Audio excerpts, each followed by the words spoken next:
Assalamualaikum warahmatullahi wabarakatuh. Perkenalkan, nama saya Hardiati dengan NIM 21044111249 dari Prodi Informatika semester 1. Baiklah, di sini saya akan mempresentasikan tentang perangkat keras atau biasa disebut dengan hardware. Pertama, pengertian hardware.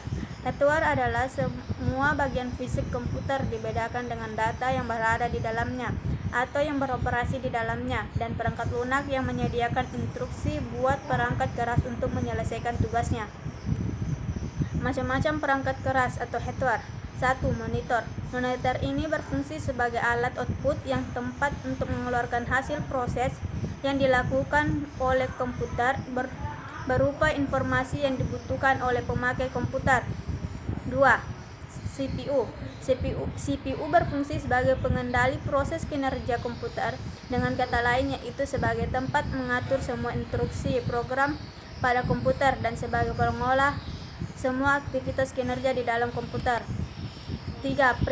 Printer berfungsi untuk mencetak data seperti tulisan, gambar, atau foto pada kertas. 4.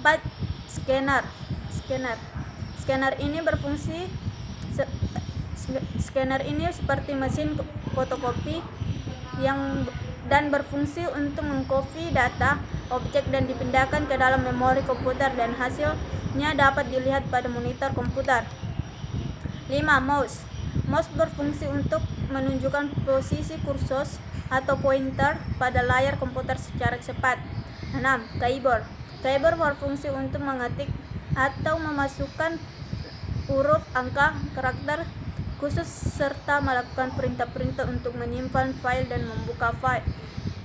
7. Speaker berfungsi untuk merubah gelombang listrik dari perangkat audio menjadi gelombang suara atau getaran.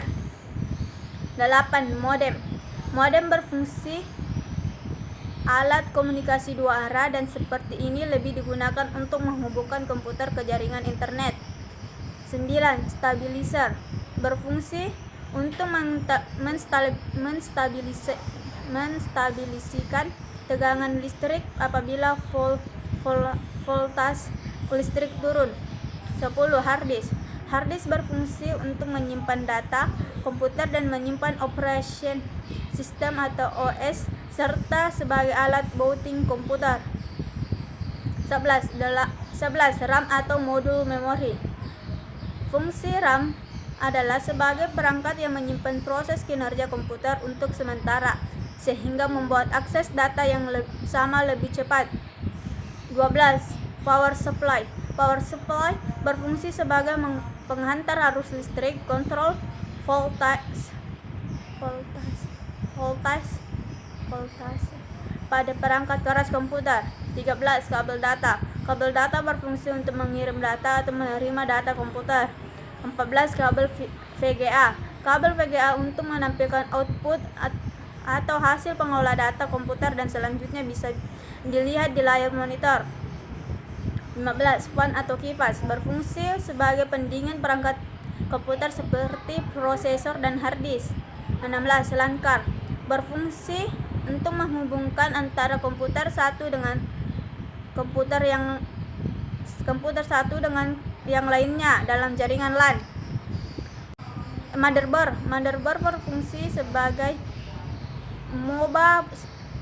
wadah papan sirkuit untuk utama tempat macam-macam komponen elektronik yang saling terhubung, yang memiliki chip BIOS, jalur-jalur, dan juga konektor sebagai penghubung dari masing-masing perangkat yang terpasang.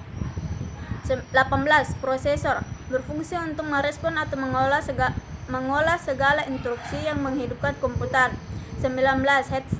Headset berfungsi untuk mendengar suara dan berbicara dengan perangkat komunikasi atau komputer. 20. Mikrofon berfungsi untuk menangkap gelombang suara dan mengubah menjadi arus listrik. 21. CD-ROM berfungsi sebagai tempat untuk proses burning copy CD dan install software menggunakan CD atau DVD. 22. CD atau DVD berfungsi untuk menyimpan data flash disk berfungsi untuk menyimpan data-data. 24 webcam berfungsi sebagai alat bantu pada komputer, misalnya untuk melihat gambar orang yang diajak chatting. 25 joystick berfungsi untuk sebagai alat bantu untuk memainkan permainan atau game.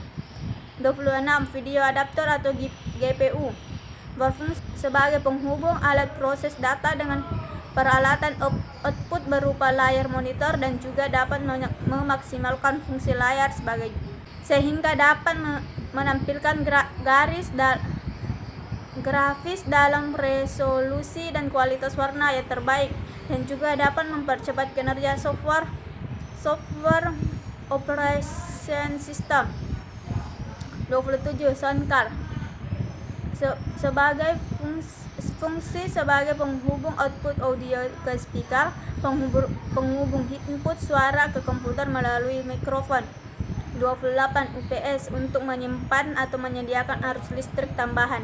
Barcode berfungsi untuk membaca kode yang berbentuk kotak atau garis lalu diterjemahkan dalam bentuk angka-angka. Biasanya terdapat dalam kasir supermarket. Terima kasih. Itulah presentasi dari saya. Kurang lebihnya mohon dimaafkan. Saya akhiri dengan ucapan wabillahi taufiq wal hidayah. Wassalamualaikum warahmatullahi wabarakatuh.